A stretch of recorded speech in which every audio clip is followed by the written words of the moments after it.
Katrina, the action flick chick, and well, we're kind of a pair. Yeah. And I am Alex Langely, the not-so-action movie dude.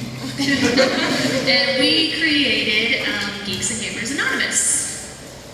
It's a comic book series about a bunch of geeky stuff addicts. Hi, I'm Jourdan Gibson. I'm an actress, producer, entertainment lawyer.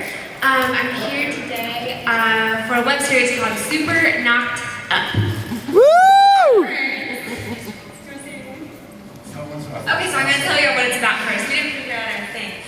Okay, Super Knocked Up is a comedic web series where my character, a supervillain, gets knocked up by her biggest enemy, Captain Amazing. He's a superhero. So they hate each other's guts. They have to figure out how they're going to raise this baby together, how they're going to get through the labor. It's a disaster. And there's romance and action, and it's funny. That's it. And he created it. Nice job. I'm calling it season 2. I am Jeff Burns. I'm the director of Super Knocked Up. I just want to thank you guys for coming out to this panel with all the amazing stuff going on at Comic-Con. Thank you for choosing to hang out with us. And I hope afterwards you watch not only all our series, but all the other amazing web series that are being made by our colleagues that we're representing out there. And hopefully we can give you some tips to do with your own series. Oh, no!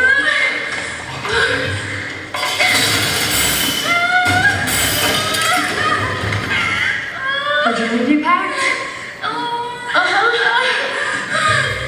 You bastard!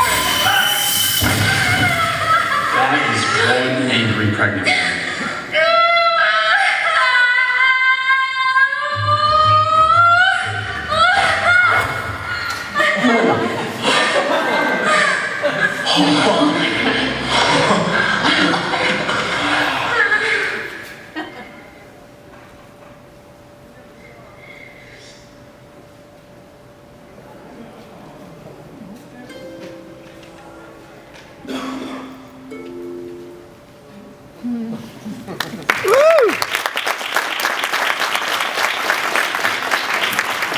Thank you for casting me as the baby. Okay, well, obvious. Easiest casting choice.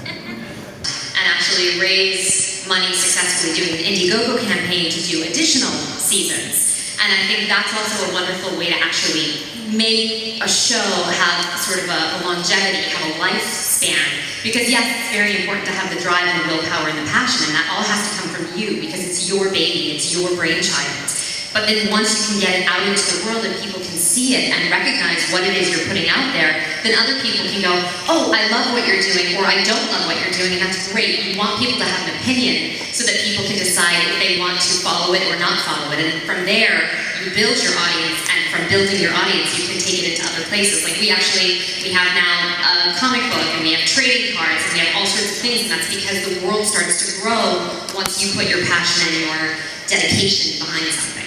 In upstate New York, Albany, which is a small city in upstate New York. And, but we have a strong independent film community there. So no matter where you live, there's probably, look for like, there's probably a film group or a writer's group or actors group or, no matter where you live or somewhere, you don't have to drive that far to find people. And there's so many ways to, for free, in the papers or online, obviously, to cast some crew calls out and find people who are as passionate as you are. And, my thing has always been, people who help me out, I help them with her, and I think you find that throughout the web series and the film community, that you will find people who are passionate and want to help you out, as long as you're doing that with your fingers to them. Sure, I'll jump in there. The first web series I was in, it was another show, and it was actually out of Austin. It was called Style. And the interesting thing, they didn't have any money, there wasn't a big web community, and so the writer's name was Mark Gardner, and he was like, okay, I really want to make a show, I want to make it character-driven, so he thought, what quality show can I spend the least amount of money on and have it still be good? So he had 3 characters max, he had 1 room, and he just had really, really good dialogue. And so it was just so smart, so he actually made it. Instead, people that were really passionate about, making something beautiful and making something effective, and it was dirt cheap, really. I mean, especially when you look at the quality of it. So it's also just really smart in the writing. How cheap. Writing is really smart. Like you can have all the passion, you can have the people that are doing it, but you've got, don't neglect the script. Don't start until you know that you've got a script. Because every time we would start to go, like, oh, this is so hard, we go back and reread the script, and then it gives us confidence. Like, yeah, this is a thing that is worth putting this much work into. Yeah, well, and I think that starts with loving your story. And I think a lot of times people want to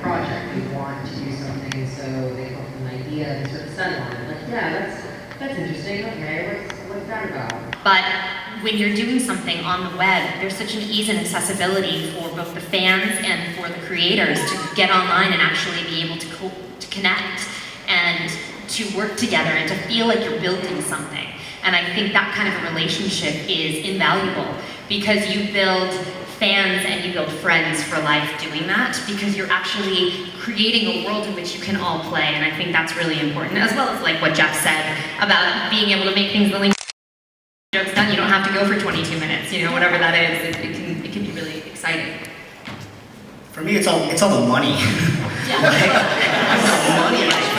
You know so much about so many different things. Like I know writing. That's all I've ever had to know in traditional television. Going to this and suddenly, thank God, Brad knew about like how do you get a composer and how to go, what you do with the mix and what you do and all those fiddly bits of producing that I never had to learn. Thank God, Brad knows. Well, and if you're not doing them, they don't get done. You know, it's not like you say to someone, oh, the levels in this cue need to be remixed, so go do that. Like, you have to be the one to communicate it, you have to sit there while the engineer does it, unless you are the engineer doing it. I mean, even now, I was, you know, like finishing up, you know, some like press blur before I came over here, and on the train down, I was dealing with the thing with post-sound, and it's, you know, in the title sequence, and improving that, and, well, what don't you like about it? Well, you have to sit down and make notes, and no, the graphics should be more, and you have to find a reference. And particularly, I've seen the difference since we started working with the CW, because I just sort of mentioned, like, gosh, it would be great, you know, for the new season, if before we roll everything out, we could get some new promo material. And they were like, do you want us to arrange a shoot? And I'm like, well, yeah. And they were like, great, what are your concepts? So I kind of lay out the concepts. They sent me like a 6-page sketch sheet with like reference photos and an artist rendering of what it would look like with the new designs and graphics and da-da-da. And I show up and there's like a 30-person crew and a wardrobe. And I mean, it was, I was like, I just said it and it happened and that's amazing. So you really see the difference of like, you know, working with a corporation where there's all these moving parts and then generating all that momentum on your own. It's pros and cons. Yeah, pros and cons, absolutely. Yeah, because it's oh, sorry.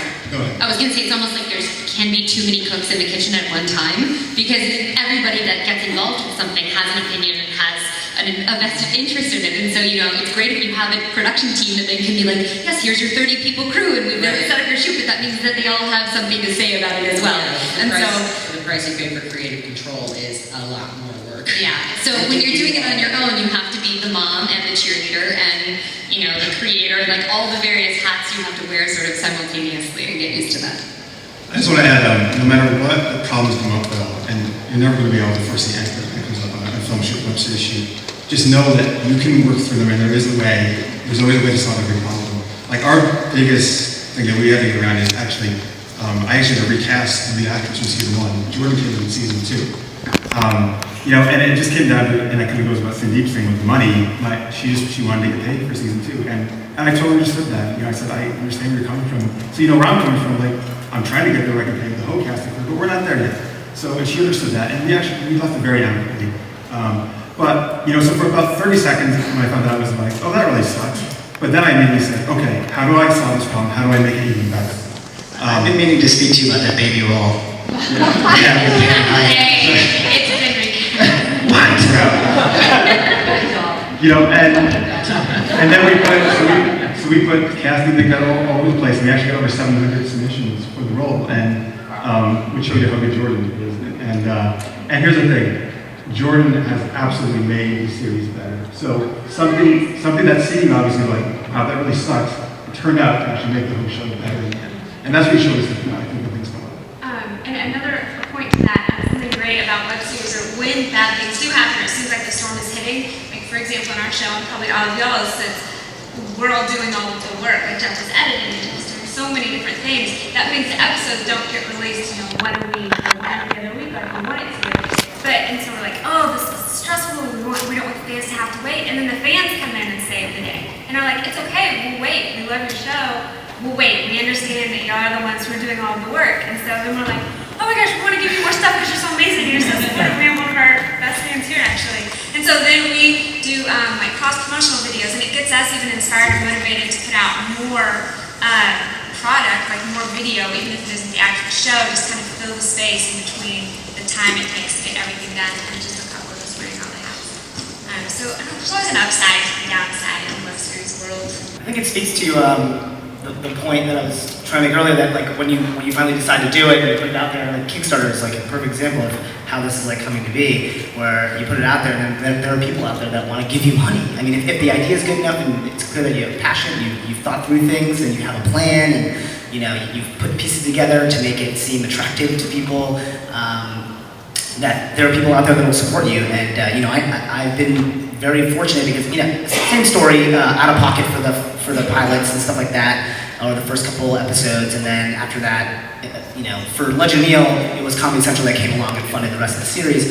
But for Save the Supers, I was working with My Nine Channel. They had less money, and we needed more to really make it as awesome as I wanted to make it. And then we had, it was like a benefactor, essentially. It's like we're back in Renaissance times now, where it's like, this guy is just like our patron, you know, he's a fan of the Guild and fan of Legend Meal, and was like, hey, I hear you need money and I have a lot of it, so why don't you tell me what you're doing? And you know, I kind of gave him the pitch and told him that you know, how much we needed, and gave him a plan as to how he'd get his money back if the series was successful, and got money from him. So I mean, you know, you put it out there and you get the ball rolling down the hill, and you'll find that there's a lot of people that want to jump on board.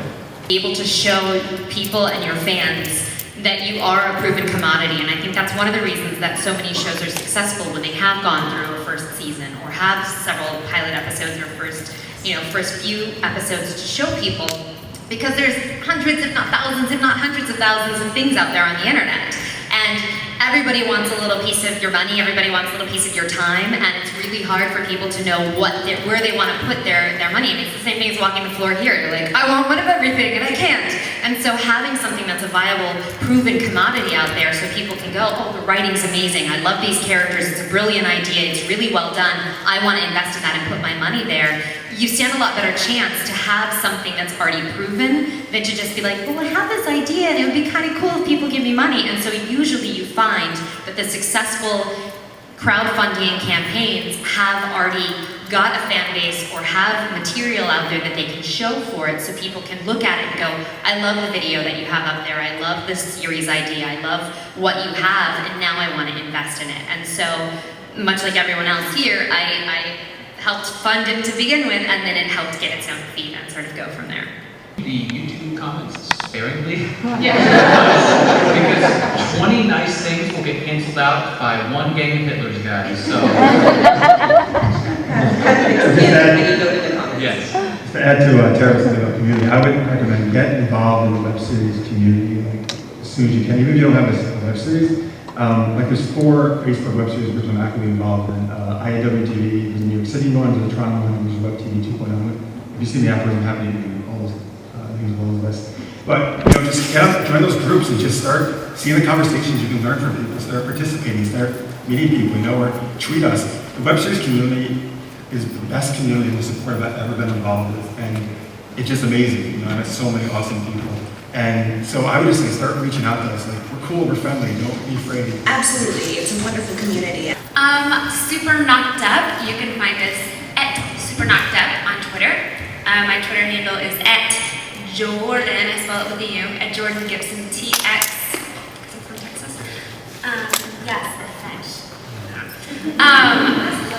Our website, superknockedup.com. It's all really easy to find. And please, before you go, maybe I have these cool postcards. Our lady's also going to help me that up for them. If you go to our website right now, you can actually download our comic book for free at superknockedup.com. And I have 5 of them with me, so at the end, whoever comes up with the comic book, I'll give you a printed comic book as well. And just please, I encourage you guys just to watch that. Again, not only right, but please keep watching independent web series. And that's the best way you can help us out and keep we and all of you guys can keep this. Absolutely.